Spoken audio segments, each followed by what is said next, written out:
So it looks like Ryan Reynolds is looking to get dismissed from the lawsuit, and I guess abandon his wife to just go through it alone. Okay, so this is how it ends. After years of being the picture-perfect Hollywood couple, Ryan Reynolds just tossed Blake Lively to the legal wolves like she was yesterday's scandal. Seriously, he dipped from the lawsuit so hard you'd think he never even knew her. Cold, calculated, and signed by his legal team. It was the betrayal no one saw coming. This case is now, I think, already been dismissed, right, Ron? So this has already been filed and done with the date of September 27th in New York. Meanwhile, Blake, she didn't just walk into the legal fire, she lit the match herself.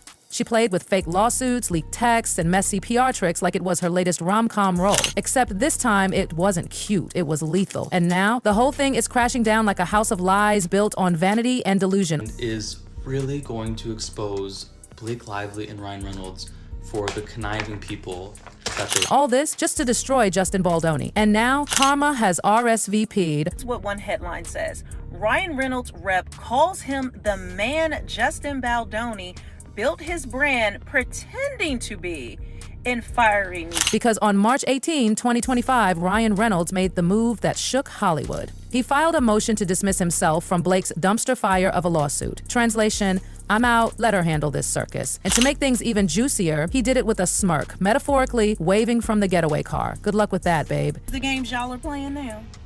And his legal argument, chef's kiss level petty. Ryan's lawyers argued that calling Baldoni a predator in private convos wasn't defamation, it was just spicy free speech. Like, are we serious? Freedom of speech, but make it toxic? Legal team filed a motion to dismiss Baldoni's complaint against the actor, arguing that It Ends With Us director-actor's claims have no merit, as the lawsuit focuses on Reynolds allegedly calling Baldoni, 41, a predator. Basically, Ryan weaponized the First Amendment like it was part of a Marvel plot. Meanwhile, Blake's drowning in subpoenas and writing 800-page pity essays like she's applying for the Nobel Prize in victimhood. Ryan, he's like, I just said some stuff. I didn't mean to launch a legal Hunger Games. According to Reynolds' attorneys, Mike Gottlieb and Ezra Hudson, that doesn't legally qualify as defamation. And wait for it, his lawyers didn't stop there. Nope, they came for all of us. They tried to spin the lawsuit as comforting to all those who have called Blake and Ryan bullies over the years. Like, excuse me? So now content creators are being dragged into Blake's Mean Girls fantasy? No, ma'am. Mr. Reynolds has a First Amendment right to express his opinion of Mr. Baldoni, which should be comforting to a group of people who have repeatedly called Miss Lively and Mr. Reynolds bullies. And then there's Nice Pool, that tacky Deadpool knockoff that's basically a cartoon version of Baldoni. The same voice, the same trauma, the same backstory. He even dies. But Ryan's team had the nerve to say Baldoni was thin-skinned? Girl. That's like Blake setting the forest on fire and blaming the wind. Person for Reynolds dismissed Baldoni's lawsuit as an attempt to go after an actor for living the very values Baldoni claims to stand for.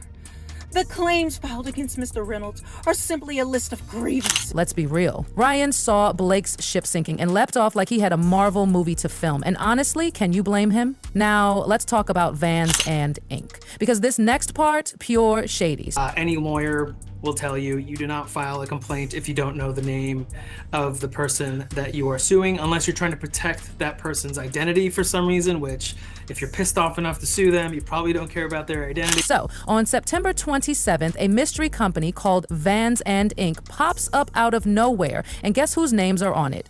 Ryan Reynolds and Blake Reynolds, Blake's legal name. Girl really said, let me make myself sound like a villain in a Netflix drama. This is such a mistake and impossible and not appropriate and going to get them in trouble. Why would they have done it? But here's the kicker. This lawsuit had no actual people listed, just John and Jane Doe. Like, what? Are we watching Law and Order Mad Libs edition? Van Zandt versus the John Does is clearly a Blake Lively lawsuit, but clearly was filed without anybody's actual name to skirt the issue and try to get this more. And guess what? The case got dismissed, but 2 days later, bam, the New York Times article drops, dragging Baldoni and painting Blake like a sweet, innocent damsel. A coincidence? Please. That fake case was just a Trojan horse to fish for dirt. An abusive process, and we intend to take all action allowable under the law, as you're saying, echoing what you're saying. This wasn't justice. It was PR cosplay in a courthouse.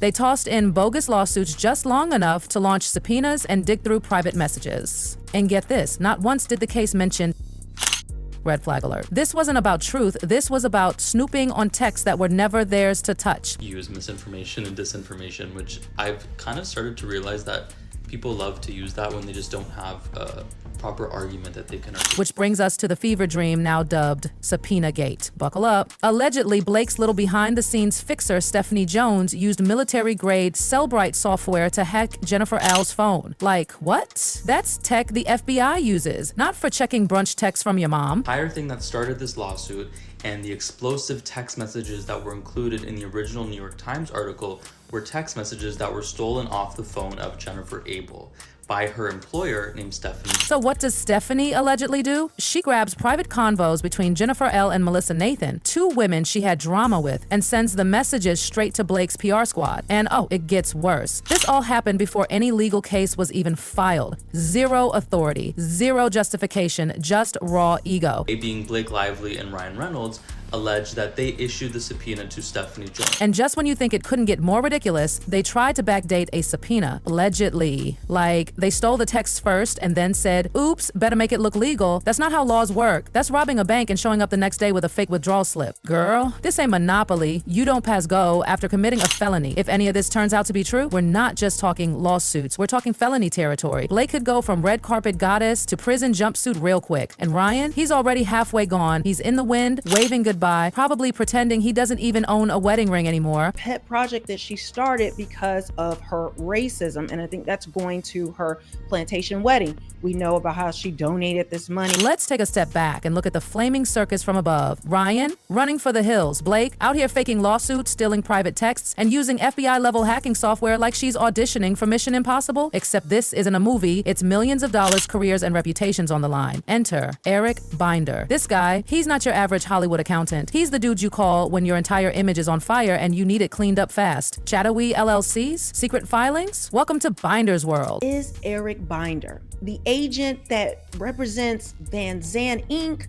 which we know about that lawsuit, the sham lawsuit and all of that? Eric Binder is basically the human version of a delete key for celebrity scandals. His job? Make the ugly stuff disappear behind corporate shells and slick paper trails. But guess what? He's everywhere in this drama. Registered agent for Vans and Inc., yes, the lawsuit stunt company, Maximum Effort, Ryan's Pride and Joy, and Give Lively, Blake's PR recovery charity. Suspicious? Oh, honey, it's screaming. Binder, LLC laundromat extraordinaire, from CPA to cloak and dagger partner, the fixer behind the filing. The red flags don't stop. Binder's magically listed as the agent for all these overlapping companies, from shady PR firms to fake nonprofits. It's like every sketchy LLC in this mess leads to one address, 888 7th Avenue, NYC. It might as well be renamed the Blake Lively Damage Control Center. Right after the California Civil Rights Department filing dropped, and just as the New York Times ran its Hollywood hit piece, Binder quietly exited stage left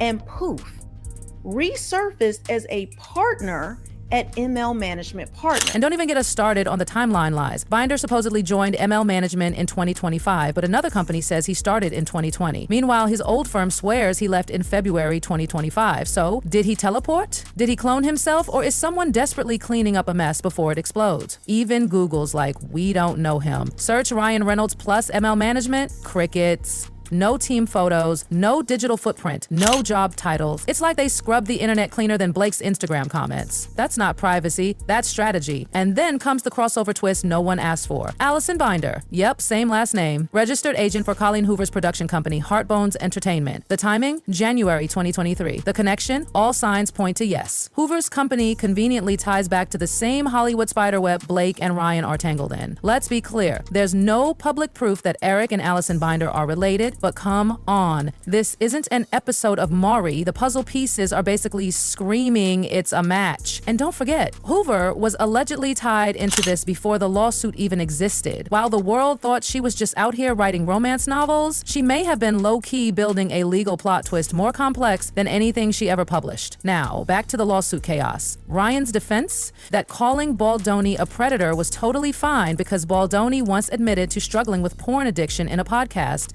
That's like dragging a person's past out just to humiliate them in front of the world and calling it a joke. Ryan didn't just speak out, he scripted it, filmed it, and blew it up in 4K in Deadpool light. This isn't free speech, this is obsession with a budget. Let's talk about the most humiliating part of this entire story. Blake allegedly locking Baldoni in a storage closet at his own movie premiere? Yes, you read that right. TikTok investigators actually went to the theater in NYC and confirmed there is a basement, there is a closet. And Baldoni's photo from that night matches the layout exactly. The man was allegedly shoved into a mop closet while Blake strolled around like she didn't just erase the director of the film. The level of ego off the charts. She didn't just throw shade, she threw the entire building. And now the walls are closing in. Blake's out here pushing 800-page filings like they're going to save her. Girl, that's not a lawsuit, it's a cry for help with footnotes. Meanwhile, Ryan's quietly ghosting the whole mess. He's not tweeting, he's not showing up, he's not even pretending anymore. Stephanie Jones, the alleged tech hacker who kicked off this whole scandal, is vanishing like smoke. Even she doesn't want to be part of this disaster anymore. She literally filed paperwork that screams, "I'm not paying for this chaos." And Wayfarer Studios, the people Blake tried to take down with her legal stunts, they're winning. The judge sided with them. Imagine getting dunked on in court by the studio you tried to destroy. Embarrassing isn't even the word. And now, Blake's hair care brand is begging the court to keep their records private. Black girl, what next? Your lip gloss filing a restraining order? You know it's bad when your shampoo company is out here yelling, "We don't know her." And the cherry on top, Time magazine listed Blake as one of the most influential people. Influential in what? Legal theatrics, weaponizing PR, turning subpoenas into Instagram stories? Let's face it, this isn't grace under pressure. This is a masterclass in public collapse. Ryan, he's probably on a yacht somewhere, sipping gin, already writing off the Lively chapter like it was just a quirky brand partnership that aged badly. Blake, she's standing in the rubble, mascara streaked, legal papers in hand, still pretending this is all some big misunderstanding. But girl, the receipts are everywhere. You didn't just fumble your career, you turned your entire life into a courtroom parody. Hollywood's done. The press is turning. The Give Lively nonprofit is starting to sound more like sarcasm than charity. And the final act? Ryan Reynolds has officially exited stage left. And honestly, we don't blame him one bit.